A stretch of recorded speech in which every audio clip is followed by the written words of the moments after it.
জয় হিন্দ। আজকের এই ভিডিওতে আমরা রেলওয়ে গ্রুপ ডি পরীক্ষার আরও একটা প্র্যাকটিস সেট সলভ করব। আজকের এই প্র্যাকটিস সেটে আমরা আবার টপ 15টা কোশ্চেন সলভ করব। এই 15টা কোশ্চেন কিন্তু তোমাদের প্রিভিয়াস ইয়ারের কোশ্চেনগুলোর উপর বেস করে তৈরি করা হয়েছে, তাই 15টা কোশ্চেনই তোমাদের খুব ইম্পর্টেন্ট। তোমরা ভিডিওটা শেষ অবধি কিন্তু অবশ্যই দেখবে। চলো ভিডিওটা শুরু করা যাক। প্রথম প্রশ্নটা কি আছে দেখি। 80 লিটার একটি মিশ্রণে দুধ ও জলের মিশ্রণের অনুপাত 3:1। মিশ্রণটিতে কিছু পরিমাণ জল মেশানোর ফলে এখন দুধ ও জলের অনুপাত 2:3। মিশ্রণটিতে কত লিটার জল মেশানো হয়েছিল? ঠিক আছে, দেখো প্রথমে মিশ্রণে দুধ আর জলের অনুপাত কত ছিল? এই যে মিল্ক আর ওয়াটার, এর অনুপাত কত ছিল? 3:1 হলো। এবারে কিছু পরিমাণ জল মেশানোর ফলে দুধ আর জলের অনুপাত কি হয়ে গেল?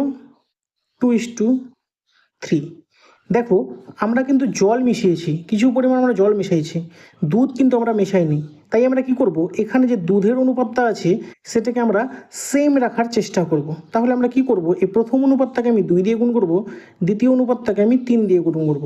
এবার দেখো মিল্ক আর ওয়াটারের অনুপাত কি হয়ে যাবে? প্রথম অনুপাতটাকে যদি আমি 2 দিয়ে গুণ করি তাহলে হয়ে যাবে 2×3=6:2=2। আর জল মেশানোর পরে অনুপাত কি হয়ে যাবে? 3×2=6:3=9। বোঝা গেল? তাহলে দেখো এই যে দুধ তো আমরা মেশাইনি, আমরা কি মিশিয়েছি? জল মিশিয়েছি। কত অনুপাত জল মিশিয়েছি? দেখো আগে 2 অনুপাত জল ছিল, এখন 9 অনুপাত জল আছে। তার মানে আমরা 7 অনুপাত জল মিশিয়েছি। এই 7 অনুপাত জলের পরিমাণ কত সেটাই আমাদেরকে বের করতে হবে। প্রশ্নে বলে দিয়েছে যে মিশ্রণটা কত লিটারের ছিল? 80 লিটারের ছিল মিশ্রণটা। তার মানে এই যে 6 অনুপাত দুধ আর 2 অনুপাত জল, এই মোট 8 অনুপাত মানেই হলো 80 লিটার। তাহলে 7 অনুপাত মানে কত হবে? গুণ 7। 8 দিয়ে 80কে কাটলে 10, 7 দিয়ে 10কে গুণ করলে 70। তার মানে আমরা কত লিটার জল মিশিয়েছি? মিশ্রণে 70 লিটার জল মেশানো হয়েছে, যেটা আছে অপশন এতে। তার মানে অপশন এ হয়ে যাবে আমাদের সঠিক উত্তর। বোঝা গেল? অপশন এ হয়ে যাবে সঠিক উত্তর। চলো পরবর্তী প্রশ্নটা কি আছে দেখি। পরবর্তী প্রশ্নটা কি আছে দেখো। এ ও বি একটি সরল রেখা x:y:z = 5:4:6 হলে y এর মান কত? ঠিক আছে, দেখো যখন এ ও বি একটি সরল রেখা হবে তার মানে এই যে পুরো কোণটার মান কত হয়ে যাবে? পুরো কোণটার মান কিন্তু হয়ে যাবে 180 ডিগ্রি। তার মানে x + y + z = হয়ে যাবে 180 ডিগ্রি। এবারে তিনটা কোণের সমষ্টি যদি 180 ডিগ্রি হয়, অনুপাত দেওয়া আছে, সেখান থেকে ওয়াই কোণের মানটা আমরা বের করতে পারবো।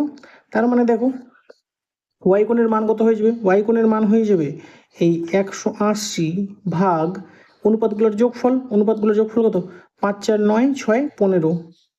15 গুণ যেটার বার করতে বলেছে সেটার অনুপাত গুণ ওয়াই এর বার করতে বলেছে, ওয়াই এর অনুপাত কত ছিল? 4। তাই 4 গুণ সমান সমান কত হবে দেখো? 15 একে 15, 15 দুগুণা 30, 12 4 48। তার মানে 48 ডিগ্রি হয়ে যাবে। ওয়াই এর মান কত? 48 ডিগ্রি, যেটা আছে অপশন বিতে। তার মানে অপশন বি হয়ে যাবে আমাদের সঠিক উত্তর। বোঝা গেল? চলো পরবর্তী প্রশ্ন কি আছে দেখি। পরবর্তী প্রশ্ন কি আছে দেখো। মান নির্ণয় করো cos 80 degree by sin 10 degree plus cos 59 degree cosec 31 degree. এটার মান নির্ণয় করতে বলেছে। দেখো এই cos যে 80 ডিগ্রি আছে উপরে, সেখানে আমি লিখতে পারি না এটাকে যে cos 90 ডিগ্রি মাইনাস 10 ডিগ্রি লিখতে পারি, নিচে যেটা আছে সেটাই লিখবো sin 10 ডিগ্রি, প্লাস এই যে cos 59 আছে, সেই cos 59কে আবার আমরা এভাবে লিখতে পারি না যে cos 90 মাইনাস 31 ডিগ্রি। আর এই যে কোসেক আছে, কোসেককে আমরা 1/sin লিখতে পারি না? 1/sin 31। কোসেককে 1/sin 31 লিখতে পারি না? অবশ্যই লিখতে পারি। এবার দেখো cos 90 মাইনাস থিটা মানে কি? sin theta. তার মানে sin 10 degree by sin 10 degree plus cos 90 minus theta মানে sin থিটা। তার মানে sin 31 ইন্টু 1/sin 31। দেখো এই sin 10 কেটে গেলো, sin 31 কেটে গেলো, তো এখানে হয়ে যাবে 1 প্লাস এখানে হয়ে যাবে 1। তার মানে 1 1 প্লাস করলে 2, 2 হয়ে যাবে আমাদের উত্তর, যেটা আছে অপশন সিতে। তার মানে অপশন সি হয়ে যাবে আমাদের সঠিক উত্তর। বোঝা গেল? অপশন সি হয়ে যাবে সঠিক উত্তর। চলো পরবর্তী প্রশ্ন কি আছে দেখি। পরবর্তী প্রশ্নটা কি আছে দেখো, অমিতের আয় কমলের থেকে 25% বেশি হলে কমলের আয় অমিতের থেকে কত কম, এটা আমাদেরকে বের করতে বলেছে। ঠিক আছে, এটা হচ্ছে অমিত, এটা হচ্ছে কমল। কি বলেছে, অমিতের আয় কমলের থেকে 25% বেশি, তার মানে কমলের যদি 100 টাকা আয় হয়, অমিতের কত হবে, 125 টাকা হলো। এবারে কি বলেছে যে কমলের আয় অমিতের থেকে কত কম। আমরা কি বলেছিলাম যে যার থেকে হয়, যার থেকে হয় সেটা সবসময় নিচে লিখতে হয়। তো অমিতের থেকে, তার মানে অমিতেরটা নিচে লিখবো, মানে 125, উপরে কি লিখতে হবে, কত কম। তো কত কম, 25 টাকা কম, তার মানে উপরে 25 বাই 125 গুণ 100, যেহেতু পার্সেন্টেজে উত্তর দেওয়া আছে, পার্সেন্টেজ আমাদেরকে বের করতে হবে। 25 একে 25, 25 পাঁচে 125, 5 দিয়ে কাটলে 20, তাহলে কত পার্সেন্ট, কমলের আয় অমিতের আয় থেকে 20% কম, যেটা আছে অপশন বিতে। তার মানে অপশন বি হয়ে গেল আমাদের সঠিক উত্তর। বোঝা গেল? চলো পরবর্তী প্রশ্নটা কি আছে দেখি। পরবর্তী প্রশ্নটা কি আছে দেখো, বিদ্যালয়ের ছুটির ঘন্টা বাজার সময় তুমি লক্ষ্য করলে 5টা ঘন্টা বাজতে সময় লাগে 8 সেকেন্ড, তবে 10টা ঘন্টা বাজতে কত সময় লাগবে। ঠিক আছে, এখানে একটাই জিনিস বোঝার আছে, কি জিনিসটা দেখো, 5টা ঘন্টা বাজতে সময় লাগে 8 সেকেন্ড। আমি যখন বলছি 5টা ঘন্টা বাজতে, তখন কিন্তু আমি অ্যাকচুয়ালি 4টা ঘন্টার সময় কাউন্ট করছি। কিভাবে দেখো, তো এই যে প্রথম ঘন্টা বাজলো 1 2 3 4 5, 5টা যখন ঘন্টা বাজলো, দেখো এই প্রথম ঘন্টাটা বাজার পর থেকে তো আমি কাউন্টিংটা স্টার্ট করলাম। তার মানে প্রথম ঘন্টাটা বাজার পর থেকে আবার কাউন্টিংটা স্টার্ট হলো। তার মানে যখন দ্বিতীয় ঘন্টাটা বাজলো, একবার, দুইবার, তিনবার, চারবার, তার মানে অ্যাকচুয়ালি আমি কিন্তু 4টা ঘন্টা বাজার টাইমটাই কাউন্ট করলাম। অ্যাকচুয়ালি 4টা ঘন্টা বাজার টাইমটাই আমি কাউন্ট করলাম। তার মানে 4টা ঘন্টা বাজতে, মানে এই যে 1 2 3 4টা গ্যাপ, তার মানে এই 4টা গ্যাপ হতে সময় লেগেছে 8 সেকেন্ড। 4টা গ্যাপ হতে সময় লেগেছে 8 সেকেন্ড।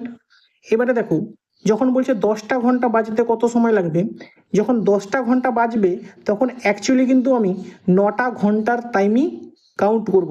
কিভাবে দেখো, এই যে যখন 10টা ঘন্টা বাজবে, 1 2 3 4 5 6 7 8 9 10, তখন প্রথম ঘন্টাটার আগের টাইমটাতে আমি কোনো কাউন্ট করব না, কারণ প্রথম ঘন্টাটা বাজার পর থেকে আমি টাইমটা গোনা স্টার্ট করব।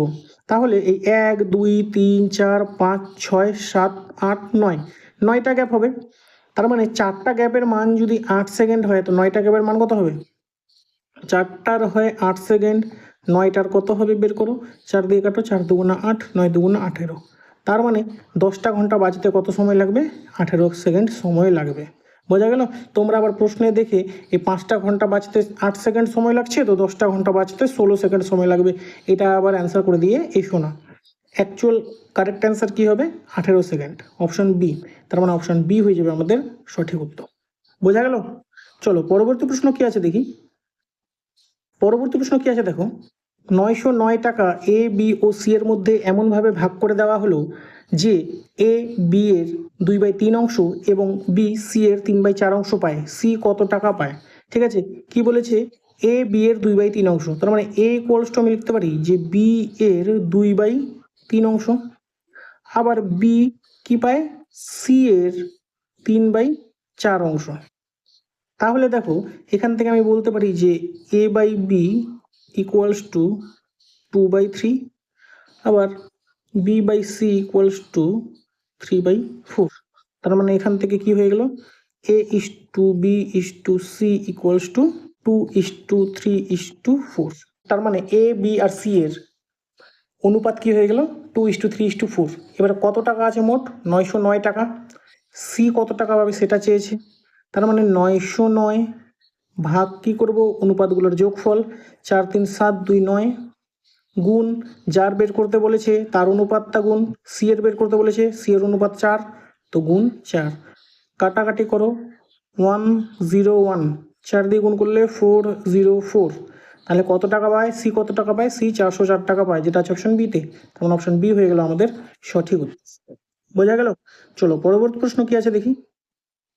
পরবর্তী প্রশ্নটা কি আছে দেখো, কি বলেছে, 13টি সংখ্যার মধ্যে প্রথম 12টি সংখ্যার গড় 37.75 এবং শেষ 12টি সংখ্যার গড় 41.25, প্রথম ও শেষ সংখ্যার পার্থক্য কত। এবার দেখো, প্রথম 12টা সংখ্যা যখন ছিল তখন গড় কত ছিল, 37.75, মানে 1 থেকে 12 যখন ছিল তখন গড় কত ছিল, 37.75। আবার যখন 2 থেকে 13 নম্বর সংখ্যাটা অবধি গেল তখন গড় কত হয়ে গেল 41.25 হলো। তার মানে দেখো এই 13 নম্বর সংখ্যাটা আসার ফলে এদের গড়ের কত বেড়ে গেল, গড় কত বেড়ে গেল, 13 নম্বর সংখ্যাটা আসার ফলে এদের গড় 3.50 বেড়ে গেল, 3.50 বেড়ে গেল।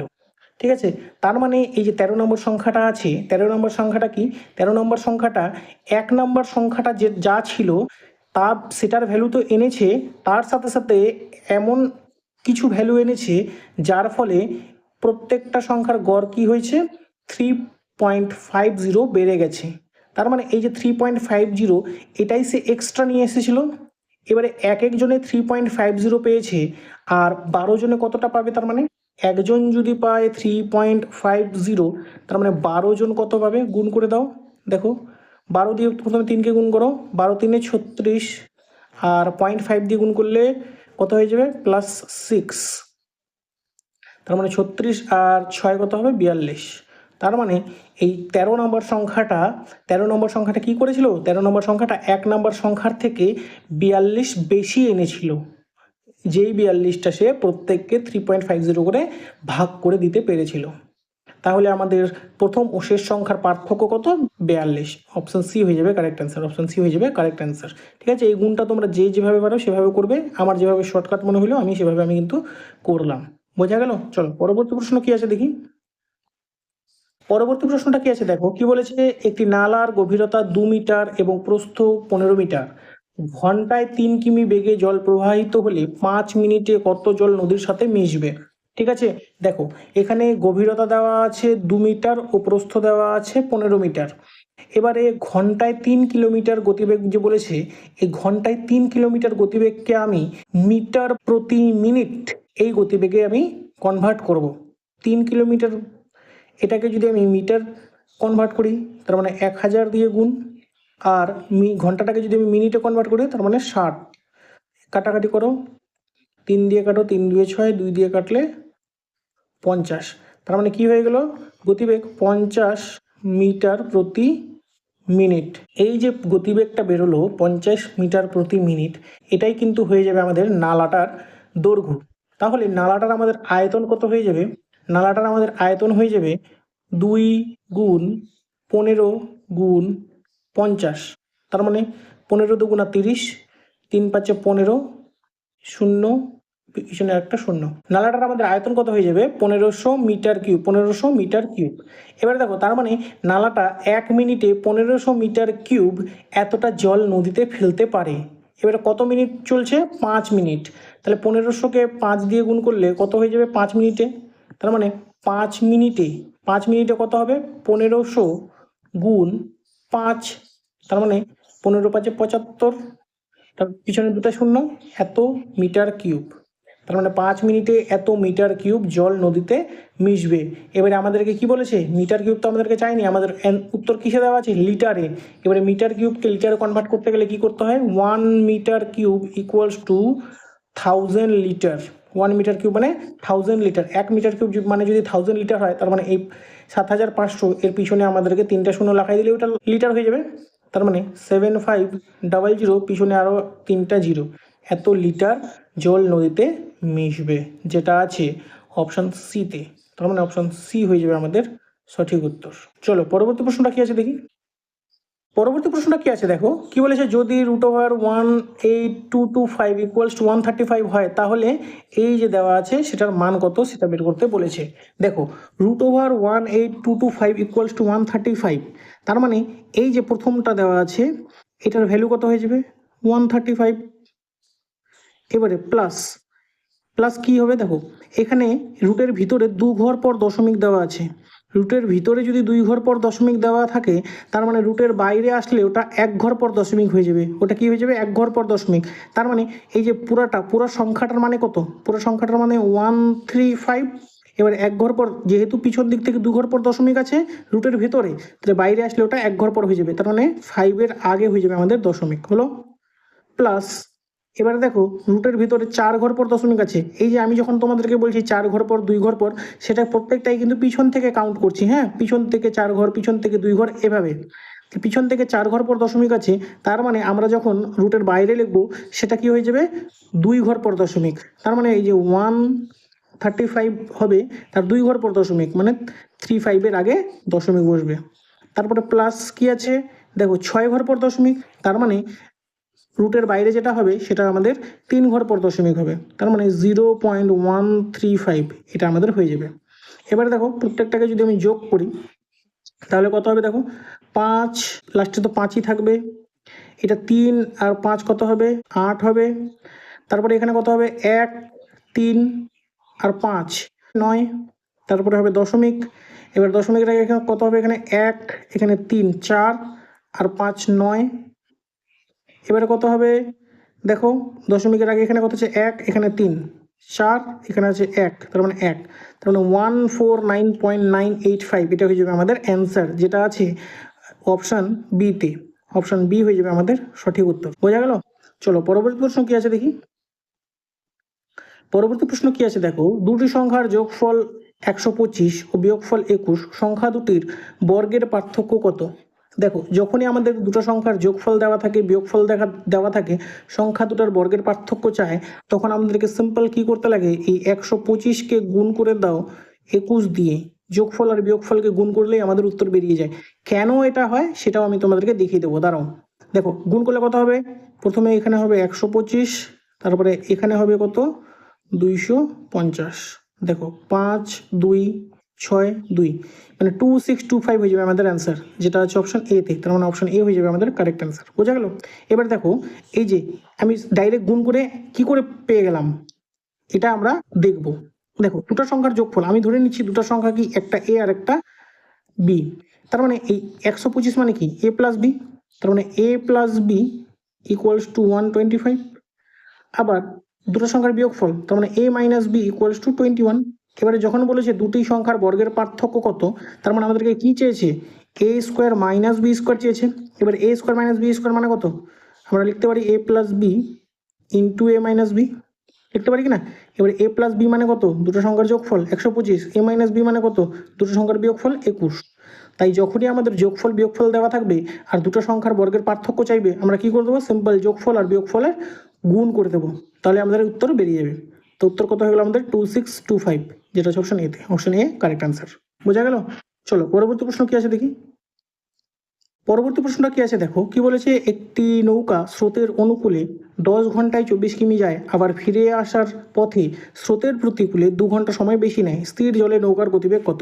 প্রথমে আমরা কি করব, অনুকূলে গতিবেগ বের করব। দেখো অনুকূলে 10 ঘন্টায় যায় 24 কিমি, তার মানে অনুকূলে গতিবেগ কত, অনুকূলে গতিবেগ হয়ে যাবে তোমার এই 24/10, তার মানে 2.4 কিমি প্রতি ঘন্টা হলো। এবারে প্রতিকূলে গতিবেগ কত হয়ে যাবে, দেখো প্রতিকূলে গতিবেগ হয়ে যাবে আমাদের, প্রতিকূলে কি, প্রতিকূলে তো সেম ডিস্টেন্সটাই ফিরে আসে, তার মানে 24 কিলোমিটারই ফিরে আসে, কিন্তু এবারে কি করে 2 ঘন্টা সময় বেশি নেয়। তার মানে আগে যদি 10 ঘন্টা সময় লাগতো, এখন কত ঘন্টা সময় লাগবে, এখন 12 ঘন্টা সময় লাগবে। তাহলে এখন গতিবেগ হয়ে যাবে এই 24/12, কাটাকাটি করো 2, তার মানে 2 কিলোমিটার প্রতি ঘন্টা। এবারে অনুকূলে বেগ পেয়ে গেলাম 2.4 কিমি পার আওয়ার, প্রতিকূলে বেগ পেয়ে গেলাম 2 কিলোমিটার পার আওয়ার। এবারে কি বলেছে আমাদের, নৌকার গতিবেগ, স্থির জলে নৌকার গতিবেগ। তো নৌকার গতিবেগ কি হয়, নৌকার গতিবেগ হয় এই অনুকূলের গতিবেগ মানে 2.4 প্লাস প্রতিকূলের গতিবেগ মানে 2/2, 2.4 প্লাস 2, তার মানে কত হয়ে গেল 4.4/2, মানে 2.2 কিমি পার আওয়ার। তার মানে এটা হলো আমাদের নৌকার গতিবেগ 2.2 কিলোমিটার প্রতি ঘন্টা, যেটা আছে অপশন বিতে। তার মানে অপশন বি হয়ে গেল আমাদের সঠিক উত্তর। বোঝা গেল? চলো পরবর্তী প্রশ্ন কি আছে দেখি। পরবর্তী প্রশ্ন কি আছে দেখো, কি বলেছে, দুধ ও জল কোন অনুপাতে মেশালে উৎপাদন মূল্যে বিক্রি করলেও 20% লাভ হবে? ঠিক আছে, এক্ষেত্রে আমরা কিন্তু জল আছে যেটা, জলের কিন্তু আমরা কোনো মূল্য ধরিনি, জল ধরে নিচ্ছি আমরা যে জল বিনামূল্যে পাওয়া যায়, জল বিনামূল্যে পাওয়া যায়। পরবর্তী প্রশ্নটা কি আছে দেখো, কি বলেছে, দুধ ও জল কোন অনুপাতে মেশালে উৎপাদন মূল্যে বিক্রি করলেও 20% লাভ হবে? এই অঙ্কটা করার ক্ষেত্রে কিন্তু আমরা দেখো এই যে জল আছে না, জলটাকে আমরা কিন্তু ধরে নিচ্ছি যে জল বিনামূল্যে পাওয়া যাবে, জল বিনামূল্যে পাওয়া যাবে, এটা ধরেই কিন্তু আমরা উত্তরটা করব। এবারে জলের কোনো দাম নেই, জল বিনামূল্যে পাওয়া যাবে। এবারে দুধের দাম আছে, আমি ধরে নিচ্ছি যে দুধের দাম কত, 1 টাকা হচ্ছে লিটার, দুধের দাম 1 টাকা লিটার। এবারে আমি দুধ কিনলাম 100 লিটার। এবারে 100 লিটার দুধ আমি কিনলাম কত টাকায়? 100 টাকায়। 100 লিটার দুধ কিনলাম আমি 100 টাকায়। এবারে আমাকে কি করতে হবে? এবারে আমাকে এই 100 টাকার পরিবর্তে 100 মানে 20% লাভ করতে হবে। তার মানে 120 টাকায় দুধগুলো বিক্রি করতে হবে। এবারে প্রশ্নে কি বলে দিয়েছি? আমি উৎপাদন মূল্যেই দুধটা বিক্রি করব, মানে 1 টাকা লিটার কিনেছি, 1 টাকা লিটারই আমি বিক্রি করব। তার মানে আমাকে কি করতে হবে? এখন 120 লিটার দুধ বিক্রি করতে হবে, 120 লিটার বিক্রি করতে হবে। তার মানে 100 লিটার তো আমার দুধ আছে, বিক্রি করতে হবে 120 লিটার। তার মানে কত লিটার আমাকে মেশাতে হবে? জল। আমাকে জল 20 লিটার মেশাতে হবে। তার মানে 100 লিটার দুধের সাথে মেশাতে হবে 20 লিটার জল। অনুপাত কত হয়ে যাবে? 20 একে 20, 20 পাঁচে 100। তার মানে 5:1 এই অনুপাতে আমাদেরকে দুধ আর জল মেশাতে হবে, যেটা হচ্ছে অপশন ডিতে। তার মানে অপশন ডি হয়ে গেল আমাদের সঠিক উত্তর। বোঝা গেল? চলো পরবর্তী প্রশ্ন কি আছে দেখি। পরবর্তী প্রশ্ন কি আছে দেখো, কি বলেছে? যদি এক্স স্কোয়ার প্লাস 1/x² = 7 হয়, তবে x³ + 1/x³ এর মান কত? ঠিক আছে, মান নির্ণয়ের একটা প্রশ্ন, খুব সুন্দর। এটা পরীক্ষায় সচরাচর এসে থাকে এই টাইপের প্রশ্নগুলো। দেখো, x² + 1/x², এটা যা আছে মানে a² + b², এর একটা আমরা সূত্র জানি। কি জানি? যে a + b whole square minus 2ab, এটা একটা সূত্র না? তাহলে a² + b² কে আমরা এইভাবে লিখতে পারি a + b whole square minus 2ab। তো এটা ইকুয়ালস টু কত? 7। এবারে এই x কেটে গেল। তার মানে দেখো, এই x + 1/x ইকুয়ালস টু কি হয়ে যাবে? দেখো, এই দুটা ওদিকে গেলে কি হয়ে যাবে? সাথে সাথে যোগ হয়ে যাবে 9। এই রুটটা উঠে গেলে এদিকে কি হয়ে যাবে? এইদিকে রুট হয়ে যাবে। তার মানে ইকুয়ালস টু কত হয়ে যাবে? 3। তার মানে x + 1/x এর ভ্যালু কত হয়ে গেল? 3। এবার দেখো, এখানে যা আছে x³ + 1/x³, a³ + b³ a³ + b³ এর ফর্মুলা কি? a³ + b³ এর ফর্মুলা হচ্ছে a + b whole cube minus 3ab into a + b। এবারে এই x কেটে যাবে। এই x + 1/x এর ভ্যালু কত? 3। এটা বসিয়ে দেবো। তার মানে 3³ মাইনাস 3 ইন্টু 3। তার মানে 3³ মানে কত? 27 মাইনাস 9। 27 থেকে 9 চলে গেলে কত হয়ে যাবে? 18, যেটা আছে অপশন এতে। তার মানে অপশন এ হয়ে গেল আমাদের কারেক্ট অ্যান্সার। বোঝা গেল? আরেকটা জিনিস তোমরা মনে রাখবে। কি মনে রাখবে? যে এই x + 1/x = যদি n হয়, তাহলে এই x³ + 1/x³ এর ভ্যালু সর্বদাই n³ - 3n হয়। n³ - 3n হয়। ঠিক আছে, এটা তোমরা মনে রাখবে। এটা মনে থাকলে তোমাদের শর্টকাটে অঙ্কটা কিন্তু হয়ে যাবে। চলো পরবর্তী প্রশ্ন কি আছে দেখি। দেখো, পরবর্তী প্রশ্ন কি বলেছে? অমিত একটি কাজ 24 দিনে করতে পারে। কমলের কর্মদক্ষতা অমিতের থেকে 60% বেশি হলে কমল কত দিনে কাজটি শেষ করতে পারবে? ঠিক আছে, এই যে এটা হচ্ছে অমিত, এটা হচ্ছে কমল। কমলের কর্মদক্ষতা অমিতের থেকে 60% বেশি। তার মানে কি, অমিত যদি একদিনে 100টা চেয়ার বানাতে পারে, কমল কয়টা পারবে? 160টা। হলো? এবার দেখো, টোটাল আমাদের কাজ কতদিন হয়েছে? টোটাল কাজ হয়েছে 24 দিন। তার মানে অমিত 24 দিনে কয়টা চেয়ার বানিয়েছে? অমিত 24 দিনে এই 2400টা চেয়ার বানিয়েছে। এবারে কমল ওই কাজটা কত দিনে করতে পারবে? 2400 চেয়ার বানানো কাজ কমল একদিনে 160টা বানায়। তার মানে কতদিন ওর টাইম লাগবে? 2400/160, 0 0 কাটো, 8 দিয়ে কাটো, 8 2 16, 8 3 24, মানে 30, 2 দিয়ে কাটলে 15। তার মানে কমল 15 দিনে ওই কাজটা করতে পারবে, যেটা আছে অপশন বিতে। তার মানে অপশন বি হয়ে গেল আমাদের সঠিক উত্তর। দেখো, এই টাইপের অঙ্কগুলো করার এটাই সব থেকে শর্টকাট উপায়, এর থেকে আর সোজা কোনো পদ্ধতি হয় না। চলো পরবর্তী প্রশ্ন কি আছে দেখি। পরবর্তী প্রশ্ন কি বলেছে? একটি বর্গক্ষেত্রের বাহুর দৈর্ঘ্য 3 গুণ বাড়ানো হলো বর্গক্ষেত্রের ক্ষেত্রফল কত গুণ বাড়বে? ঠিক আছে, বর্গক্ষেত্রের আমি বাহু ধরে নিচ্ছিলাম এ, তাহলে তখন তার ক্ষেত্রফল কত ছিল? ক্ষেত্রফল তখন ছিল a²। এবারে বর্গক্ষেত্রের বাহু 3 গুণ বাড়ানো হলো, তার মানে এখন বাহু কত হয়ে গেল? 3a। তাহলে এখন ক্ষেত্রফল কত হয়ে যাবে? এই 3a তার হোল স্কোয়ার, তার মানে 9a²। তার মানে আগে ছিল শুধু a², এখন হয়ে গেল 9a²। তার মানে কত গুণ বাড়লো? 9 গুণ বাড়ে গেলো।